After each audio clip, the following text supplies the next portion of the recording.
مکہ کی روشنیاں بہت پیچھے رہ گئی، سامنے ایک بلند پہاڑ ہے، خاموشی ہے، ویرانی ہے، اور ایک چھوٹی سی غار میں ایک ایسا انسان موجود ہے جو غور و فکر میں مصروف ہے، جو ابھی پوری دنیا کے لیے اللہ تبارک و تعالی کا آخری رسول بننے والا ہے۔ جگہ ہے غار حرا۔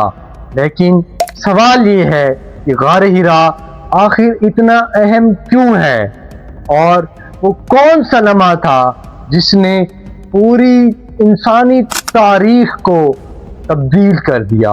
یہ جانتے ہیں غار حرا کی مکمل داستان۔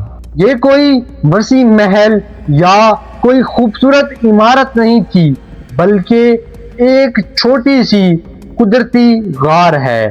لیکن اس چھوٹی سی قدرتی غار میں اللہ تبارک و تعالی نے تاریخ کا ایک ایسا عظیم ترین منظر قائم کیا جس نے پوری تاریخ کا رخ ہی بدل دیا۔ رسول اللہ صلی اللہ تعالی علیہ وسلم نبوت ملنے سے پہلے بھی مکہ کے معاشرے میں پھیلے ہوئی بت پرستی، ظلم، ناانصافی، اخلاقی برائیوں سے الگ رہنے کو پسند فرماتے تھے۔ آپ تنہائی اختیار کرتے، اللہ تبارک و تعالی کی عبادت کرتے اور غور و فکر فرماتے۔ اسی مقصد کے لیے آپ غار حرا میں تشریف لے جاتے تھے۔ نبوت سے پہلے رسول اللہ صلی اللہ تعالی علیہ وسلم غار حرا میں کئی راتیں قیام فرماتے تھے۔ آپ وہاں اللہ تبارک و تعالی کی عبادت کے لیے تشریف لے جاتے تھے۔ آپ صلی اللہ تعالی علیہ وسلم اپنے ساتھ کچھ کھانے پینے کی اشیاء بھی لے جاتے تھے، اور پھر جب وہ ختم ہو جاتی تھی تو واپس حضرت خدیجہ رضی اللہ تعالیٰ عنہ کے پاس آتے اور دوبارہ اشیاء لے کر واپس تشریف لے جاتے۔ یہ معمول کئی مرتبہ جاری رہا۔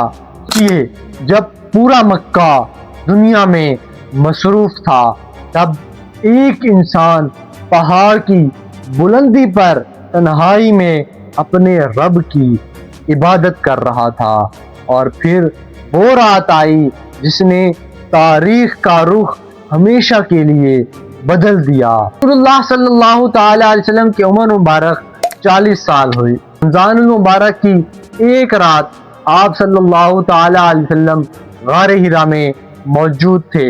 اچانک ایک عظیم واقعہ پیش آیا۔ اللہ تبارک و تعالی کے فرشتے حضرت جبرائیل علیہ السلام آپ کے پاس آئے اور فرمایا اقرا، یعنی پڑھیے۔ اللہ صلی اللہ تعالی علیہ وسلم نے فرمایا میں پڑھنے والا نہیں ہوں۔ یہ واقعہ دوبارہ پیش آیا، اور پھر حضرت جبرائیل علیہ السلام نے اللہ تبارک و تعالی کی طرف سے وہ ابتدائی آیات پیش کی جس نے قرآن مجید کی وحی کا آغاز ہوا۔ اقرا بسم ربک الذی خلق، رب کے نام سے پڑھیے جس نے پیدا کیا۔ یہ صرف چند الفاظ نہیں تھے، یہ وہ لمحہ تھا جب آسمان سے زمین پر آخری آسمانی کتاب وحی کا آغاز ہوا۔ یہ واقعہ انتہائی عظیم اور ہیبت والا تھا۔ رسول اللہ صلی اللہ تعالی علیہ وسلم غار حرا سے واپس گھر پہنچے۔ آپ کی کیفیت بہت متاثر ہوئی تھی۔ آپ صلی اللہ تعالی علیہ وسلم نے حضرت خدیجہ سے فرمایا کہ مجھے چادر اڑا دو۔ آپ نے چادر اڑا دی۔ پھر حضرت خدیجہ کو پورا واقعہ بیان فرمایا۔ آپ صلی اللہ تعالی علیہ وسلم نے فرمایا مجھے اپنے بارے میں خوف محسوس ہوتا ہے۔ یہاں حضرت خدیجہ رضی اللہ تعالی عنہا کا کردار تاریخ میں ہمیشہ کے لیے روشن ہو گیا۔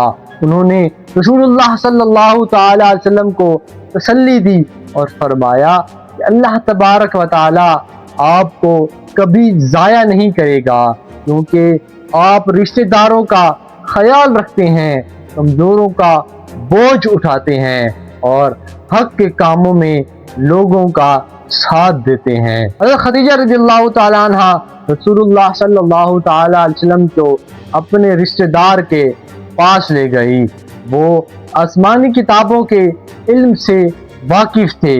رسول اللہ صلی اللہ تعالیٰ علیہ وسلم نے انہیں غار حرا میں پیش آنے والا واقعہ بتایا۔ ورقہ بن نوفل نے اس واقعے کو سن کر بتایا کہ وہی فرشتہ ہے جو پہلے انبیاء کرام علیہ السلام کے پاس اللہ کا پیغام لے کر آ رہا ہے۔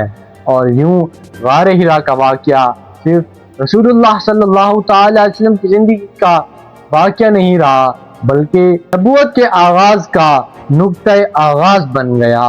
یہاں ایک بات سمجھنا ضروری ہے، غار حرا میں پہلی وحی کا آغاز ہوا، لیکن قرآن مجید ایک ہی رات میں مکمل نازل نہیں ہوا۔ قرآن کی وحی تقریباً 23 سالہ عرصے میں مختلف مواقع پر نازل ہوتی رہی۔ مکہ میں بھی وحی آتی رہی اور ہجرت کے بعد مدینہ المنورہ میں بھی۔ یعنی غار حرا وہ مقام ہے جہاں نزول وحی کا آغاز ہوا، جبکہ قرآن کا مکمل نزول بعد کے تقریباً 23 سالہ عرصے میں مکمل ہوا۔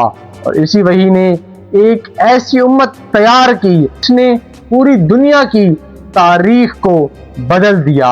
آج بھی جبل نور مکہ مکرمہ میں موجود ہے اور غار حرا اسی پہاڑ میں واقع ہے۔ لوگ اسے دیکھنے اور تاریخی نصیحت کے لیے وہاں جاتے ہیں، لیکن ایک بات یاد رکھنی چاہیے، غار حرا میں عبادت کے لیے کوئی خاص طریقہ، خاص نماز یا خاص عمل شریعت میں مقرر نہیں۔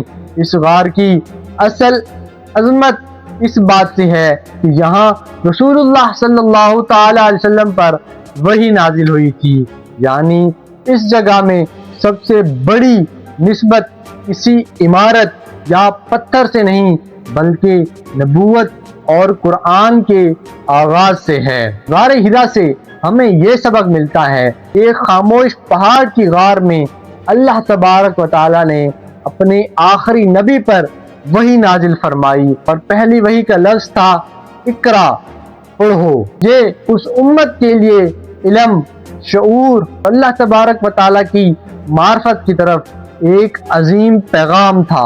غار حرا ہمیں یاد دلاتا ہے کہ رسول اللہ صلی اللہ تعالی علیہ وسلم نے نبوت سے پہلے ہی تنہائی، عبادت اور غور و فکر کو پسند فرمایا، اور پھر اسی غار سے دعوت شروع ہوئی جس نے عرب کے اندھیروں کو روشنی میں بدل دیا۔ وہاں سے ایک ایسا سفر شروع ہوا جس نے انسان کو بتوں کی عبادت سے نکال کر ایک اللہ تبارک و تعالی کی عبادت کی طرف بلایا۔